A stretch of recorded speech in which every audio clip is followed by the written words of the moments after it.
Yo, what's going on, people? It's your boy J Wave in the house. I'm here with a reaction video to, a lot of things have been happening in Nigeria. And I saw this video and I was kind of shocked to see it. But I wanted to react to it because I'm Nigerian and it's about Nigeria. And I think I should be able to give a fair reaction to this video. Let's get into the video immediately. I don't even want to talk too much about it, because I think the video speaks for itself. But the title of the video is "Caged: 20 Days Captive in Nigeria."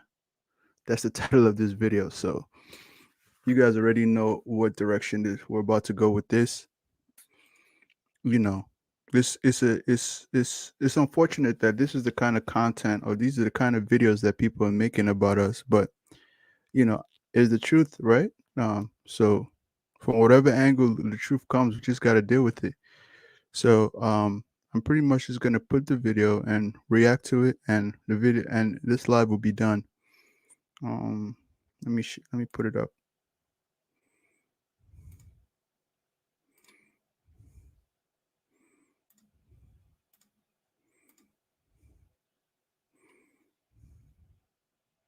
Anything going on in the world. We didn't have any means of communication. We didn't understand why we were there. They basically treated us like animals. The words written there were, "Dear God, please allow me to experience happiness one more time during my life." We became the story, and that was absolutely never our intention. My name is Rudy Rockman. I'm a Jewish and Israel rights activist, and I'm also the executive producer and host of the We Were Never Lost documentary series. It's a series that is set to tell the stories, struggles, and aspirations of lesser known or disconnected communities of Jews around the world. Our first season is to take place in Africa, and we were just in Nigeria filming our first episode. Unfortunately, after 2 days, we were illegally held by the Nigerian government's internal security service and held in cages for 3 weeks. We're here to set the record straight of what we went through and what actually happened. Oh, by the way, like, share, subscribe. There's gonna be more content like this. Not only this, we have a lot of stuff we have to cover. I'm just studying right now, but I had to react to this because this was appalling. Let's continue. My name is David Benaim. I'm a journalist and I'm a field producer and producer on the We Were Never Lost series. I'm Noam Liebman of Kavanaugh Films and the creative director for We Were Never Lost. So first, you may need a bit of context to understand who the Igbos are and why we went to Nigeria in the first place. Now, the Igbo people are a people with a rich history, diversity, and a lot of culture, and have very similar experiences that other Jewish communities have had around the world that are known in the mainstream, whether it's through persecution or overcoming challenges. They believe to be descendants of a tribe of Israel, specifically of Gad. There is a large community within the Igbo population that has either preserved elements of their Jewish culture, their Jewish heritage, or has come back to their Jewish culture and heritage. And some of them are even now second generation born, where all they know is being Jewish. And we were coming to Nigeria to document specifically their stories. Where do they come from? What have they experienced? What is their history? What are their aspirations? What are their culture? Do they want to stay living in Nigeria? Do they want to come back to Israel? What is their story? And that's why we came to Nigeria. So basically, what I'm predicting about this video is they were just coming to do a documentary on the Jewish people of Igbo descent, right? But it's going to now take a turn for the worse. Now attention is going to be sent to where it shouldn't be sent to unnecessarily.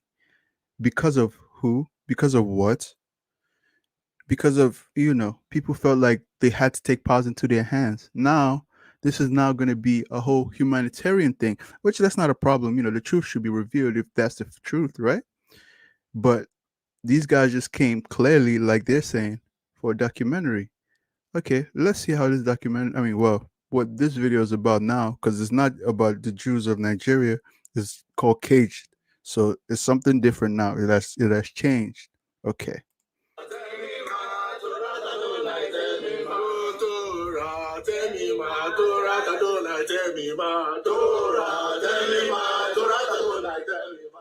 Okay, so starting from the beginning, we arrived in Nigeria and spent the first 2 days filming in a village called Ogidi. The amazing community that welcomed us with open arms, like cooked us food and introduced us to their way of living their Jewish life, the way they were praying every single morning. Even though we only had 2 days, we got to experience how charismatic, intelligent, hardworking, and knowledgeable in Torah that this community is.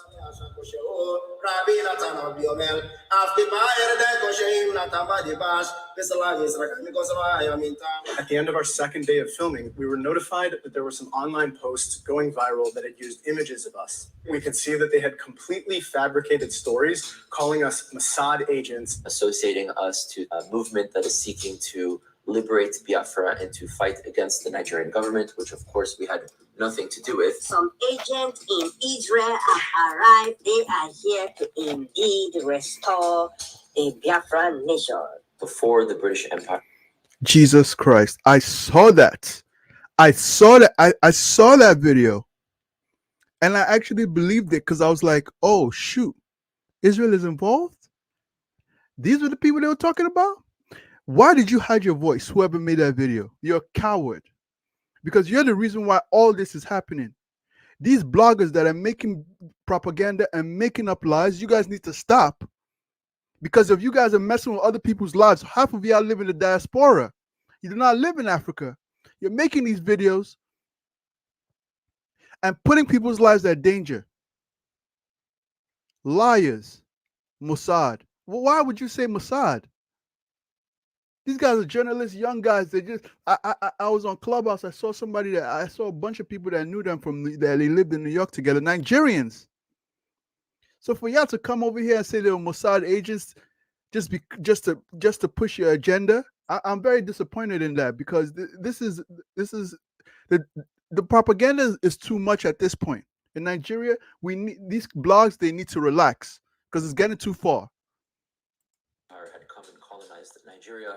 The Igbo people were an autonomous population in their own lands, and when the British came, they united the different ethnic groups and tribal regions, from the Yoruba to the Hausa and Fulani, and also the Igbo population. Wow, he's breaking it down. There was a Biafra War, which was a war of independence for the Igbo in the southeastern region of Nigeria. They were independent for a few years. Millions of people were killed and starved to death during that war, and eventually they lost and became part of Nigeria again. Afterwards, there was a lot of tension and bad blood between the communities. This is history.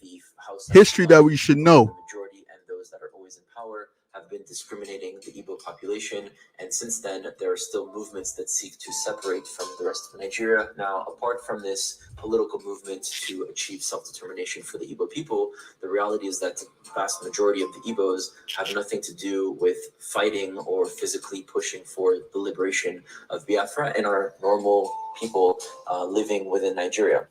These bloggers had seen we were bringing a Sefer Torah as a gift to the youth community and proceeded to make a fake claim that our efforts were connected to the separatist movement and that when a Torah arrives, it's a sign of their movement. This claim doesn't even make sense because there are already several Sefer Torahs throughout the region.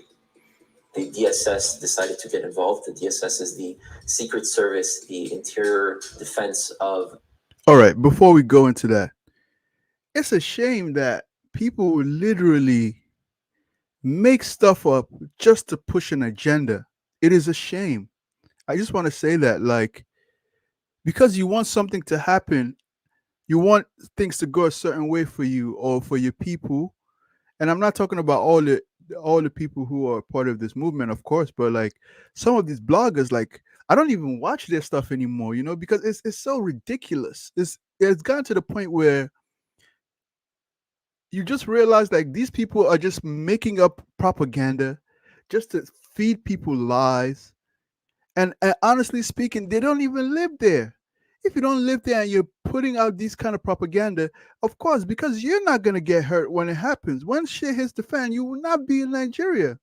That's why you can just be there, just putting out propaganda, just putting it out. And I think part of it too is money, right? Because they monetize by YouTube.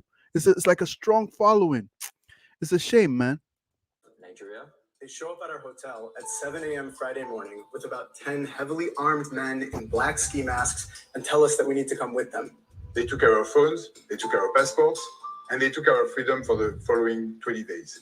Of course, we were coming in with no bad intentions, and we were innocent the entire time, so we didn't think much of it. We thought that we'd just come in for an hour, answer some questions, we'd show them what we're about and what we're planning to do, and that would be able to continue and to proceed with the project. Eventually, they started taking us one by one and interrogating us in ways that they would just accuse us when asking a question of us being there for malicious reasons. Of course, we had nothing to hide, so we all answered with the truth that our project had nothing to do with any sort of political movement, that we were there to document the beautiful lives and the culture of the Igbo Jewish community in Nigeria.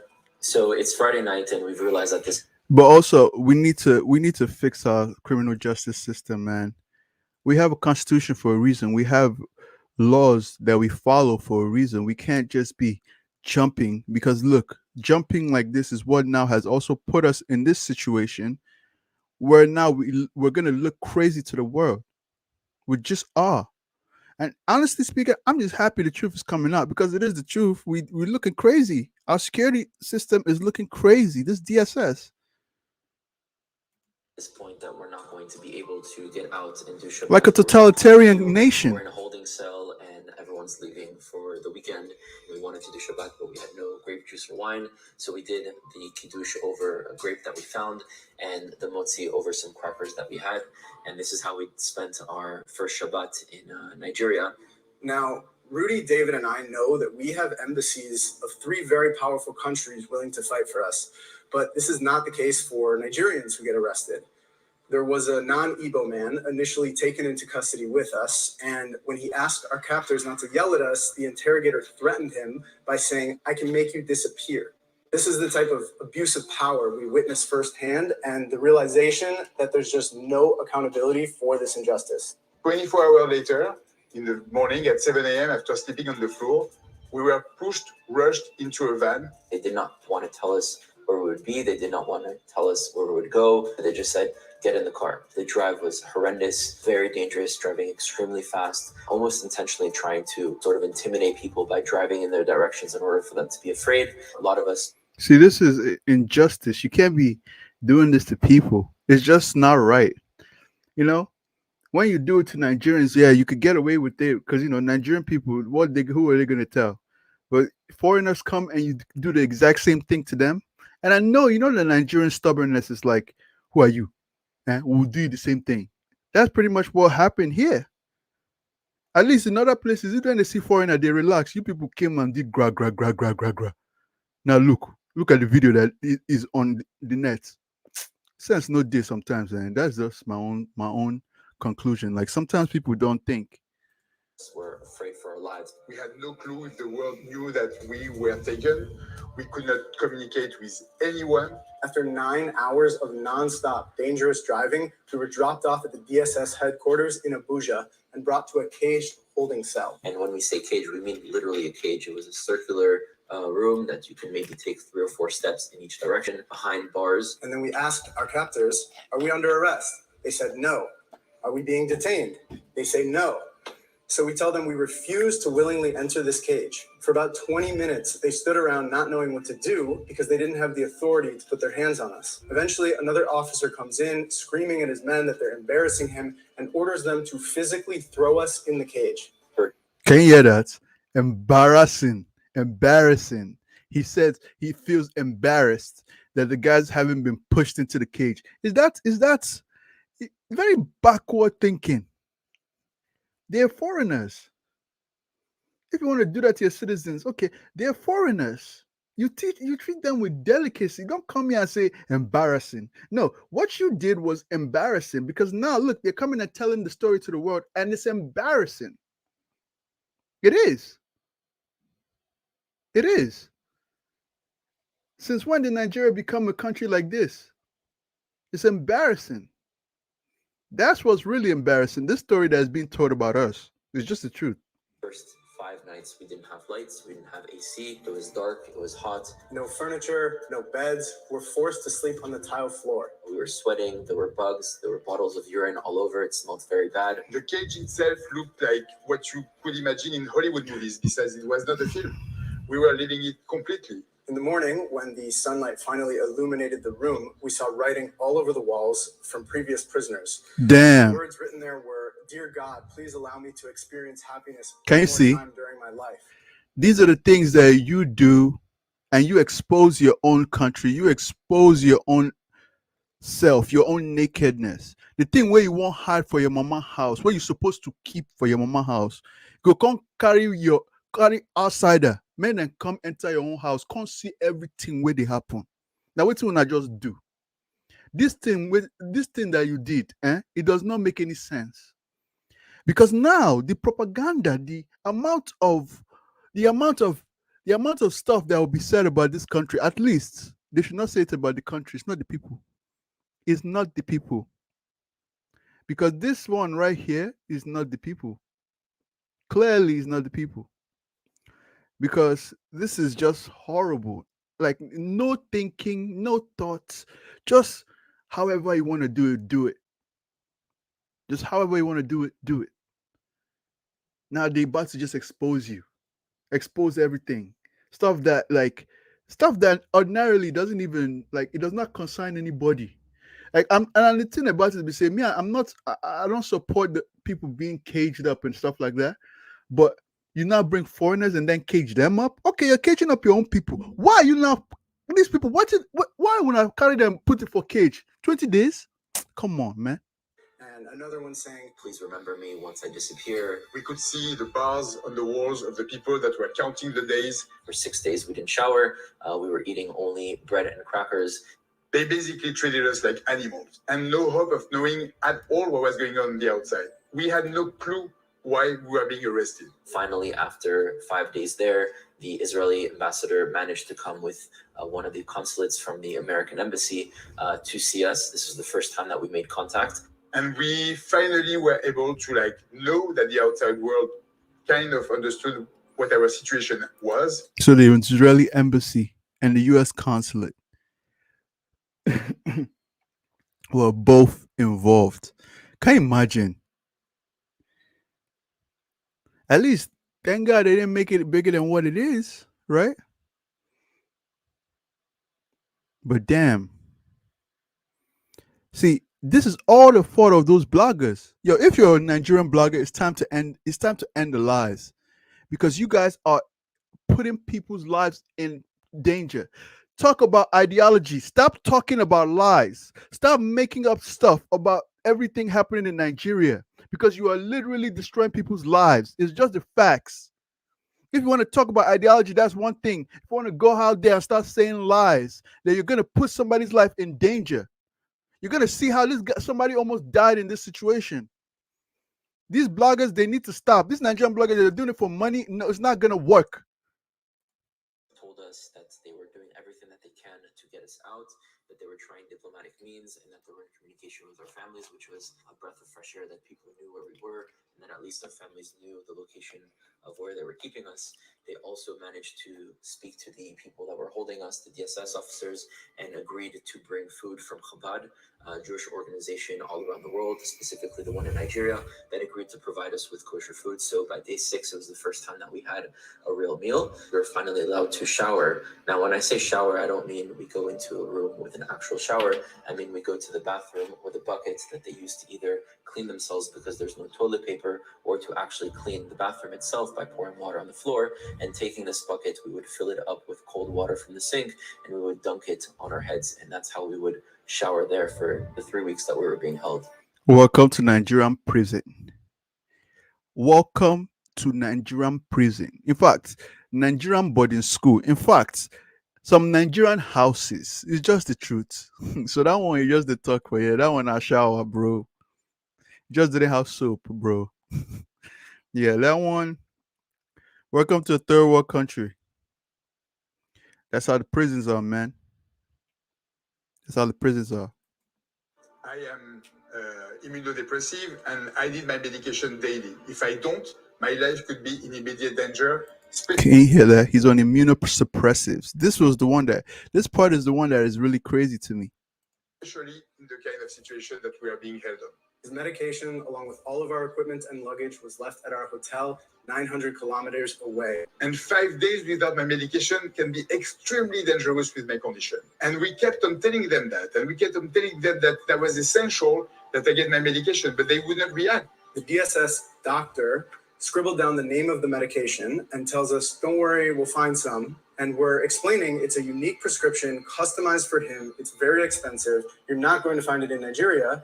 And if you don't take this seriously, you're going to have the death of a foreign citizen on your hands.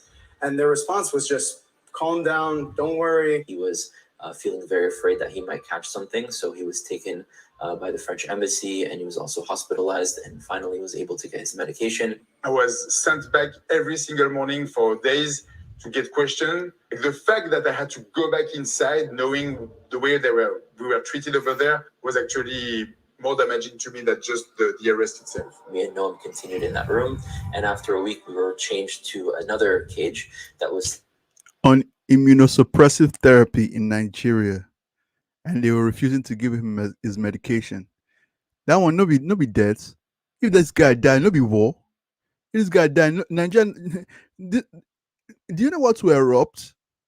This is what I'm saying, yo. Why did they even capture these guys? Like, deport them. Why are you holding them in a cell? Well, you're trying to send a message to the rest of the world. You think people are not gonna still come to Nigeria if they want to? Hey, no, they're still going to come. If you want somebody to leave your country, send them out.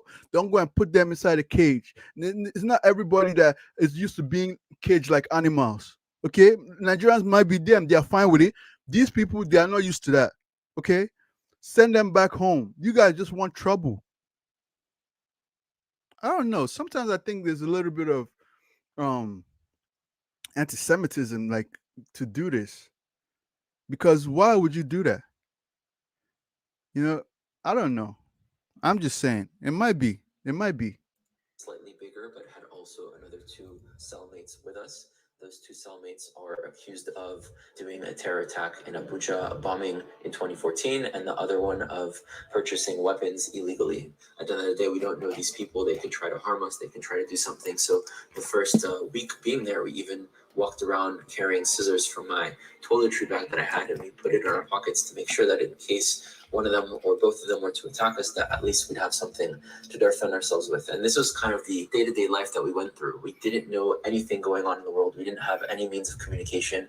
We didn't understand why we were there. Several times me and Noam looked at each other and were like, how did we get here? How? Of all sorts of things, not even officially charged or arrested, so we don't even have human rights to lawyers in horrible and horrendous conditions, and we just couldn't understand how our lives ended up here at that moment. We knew that Nigeria's own laws state that when someone is brought in as a suspect, the DSS has 48 hours to arrest or release them. They interviewed us for hours on end, took written and video recorded statements, they hacked our phones, they did literally everything in their power to try. So basically, we have laws, but we don't follow them. It does not make any sense. It doesn't make any sense. What is the point of having laws if you're not going to follow them? Try to find one lawless country use against us for an arrest. Before the trip, we understood that the government is not friendly to the Biafra movement, but we couldn't have imagined that they would be unable or unwilling to differentiate between those involved in the IPOB separatist movement and Igbos who just want to live a Torah-based Jewish life. In the end, we didn't receive our freedom for 3 weeks. Almost the entirety of this time was spent just sitting in a blank room. No form of mental stimulation, no reading material, no news, no nothing going on other than being trapped in a room that was completely disgusting and looking at each other and not knowing when this would end. We didn't know if we would end up being there for a year, for 2 years, for 3 years. We didn't know if people were actually fighting for us. We Can you didn't know see? if we'd be able to get a lawyer if something would happen where they would take us and something bad were to happen to us. We were living completely with the fear of the unknown. I'm a journalist, and one of the most important rules. Yo, that's a crazy feeling, and I can only imagine how they felt, because this guy just left them in the dark, because I don't even think they know what they're doing, honestly, because they're not following the law, so they don't know what they're doing. They're just doing what they feel like doing. This is chaos, anarchy, no beginning, no end. This is literally what we're watching right now. Chaos of the highest magnitude. Is a very, very, very, very irritating thing to watch. Other people are making videos about how they went to other countries and they're enjoying Africa, people making videos about Nigeria, this is the video they're making. I don't blame them. Look at how it got treated. Is that you never become the story. Here, we became the story, and that was absolutely never our intention. We weren't able to create the film that we set out to make. The opportunity was completely robbed from us, and there's no way we'll be allowed back into Nigeria. But if you know anything about the Jewish people, you'll know that we are not ones to give up on our aspirations. This injustice has only increased our motivation to share the stories of the Igbos, and the project will continue. And this Now, see what it's become? Now they have a personal agenda against you. See what it has become? Sometimes people don't think. People always think it has to do with roughness. Gra, pushing people around. You're not going to push anybody around, bro, except your country people. You're not pushing anyone else in the world around, man. They're going to double down on what they want to do. And that's the thing about these people. They don't even think straight. Like, other people, international affairs, you treat it delicately. You don't want anybody going out there and tarnishing the way you look just to keep yourself looking good. Just to try. But of course, it's not even possible here. You can't hold yourself. You're telling them you're embarrassing me.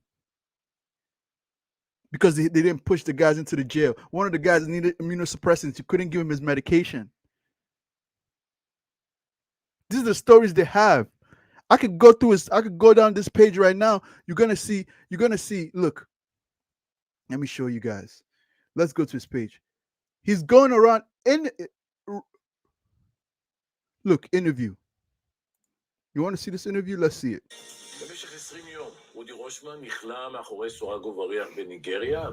See that? See that?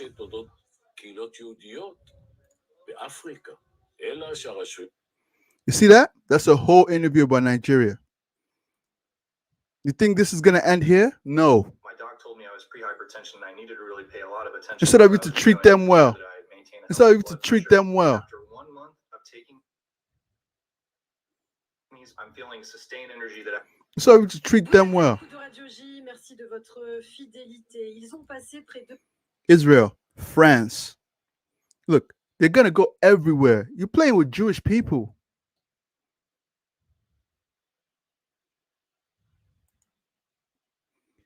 It's just it's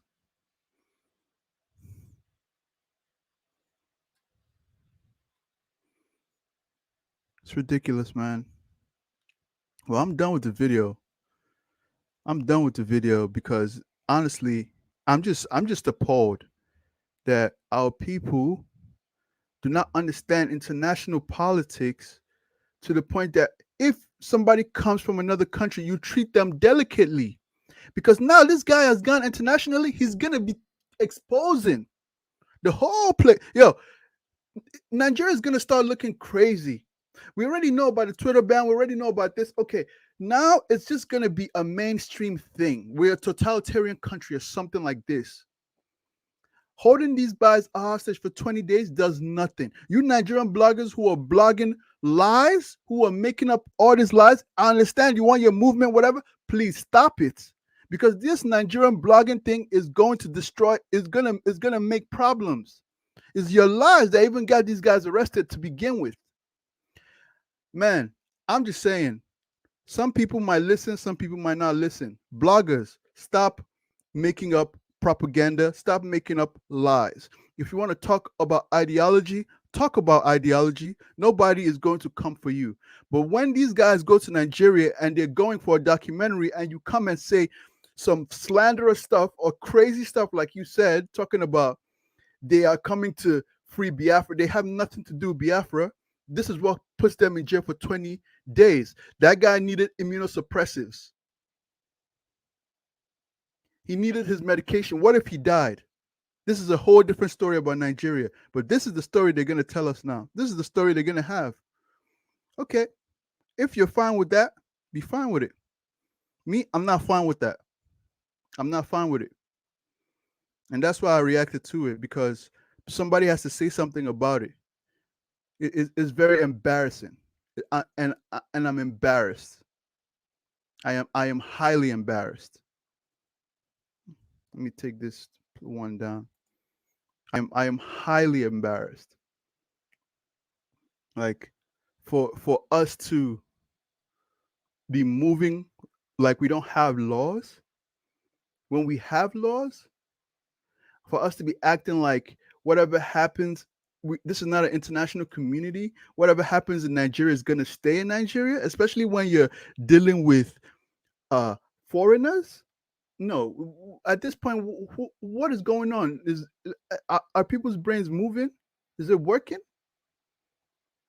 Is it working? Are we thinking? Because there's no country in the world that see foreigners and doesn't treat them with delicacy. It's not because of they can be stubborn. It's not because of they don't have brains. It's because they know if it goes left, it's gonna make their whole nation look left. It's gonna make their whole people look crazy. And that's what happened here. We look crazy. But it's just another reaction video. I think I want to start reacting on live. So it is what it is. Have a good one, guys. Like, share, subscribe if this is your first time watching it. It is what it is.